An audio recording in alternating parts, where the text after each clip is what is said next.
ഗതാഗതക്കുരുക്കിന് പരിഹാരം. സംസ്ഥാനത്തെ 20 പ്രധാന ജംഗ്ഷനുകൾ നവീകരിക്കാൻ വൻ പദ്ധതി. സംസ്ഥാനത്തെ പ്രധാന ഗതാഗത കേന്ദ്രങ്ങളായ 20 ജംഗ്ഷനുകൾ സമഗ്രമായി വികസിപ്പിക്കാനൊരുങ്ങി പൊതുമരാമത്ത് വകുപ്പ്.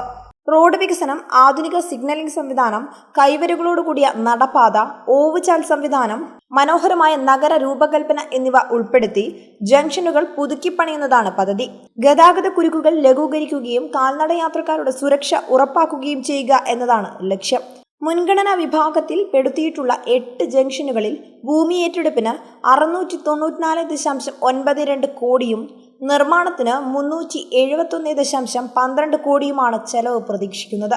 അലൈൻമെന്റ് ഉൾപ്പെടെ നിശ്ചയിച്ച രണ്ടാമത്തെ വിഭാഗത്തിലുള്ള മറ്റ് ജംഗ്ഷനുകളുടെ വികസനത്തിന് ഭൂമി ഏറ്റെടുക്കാൻ 347.56 കോടിയും നിർമ്മാണത്തിന് 68.77 കോടിയും വേണ്ടിവരും.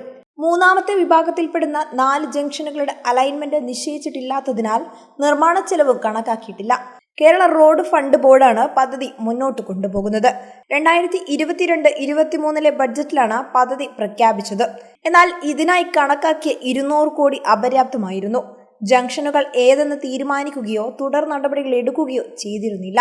ഇതേ തുടർന്ന് മുഖ്യമന്ത്രിയുടെ ചീഫ് പ്രിൻസിപ്പൽ സെക്രട്ടറി വിളിച്ച യോഗത്തിലെ തീരുമാനപ്രകാരം KRFE തയ്യാറാക്കിയ ജംഗ്ഷനുകളുടെ പട്ടികയും പുതുക്കിയ എസ്റ്റിമേറ്റുകളുമാണ് സർക്കാർ ഇപ്പോൾ അംഗീകാരം നൽകിയത്.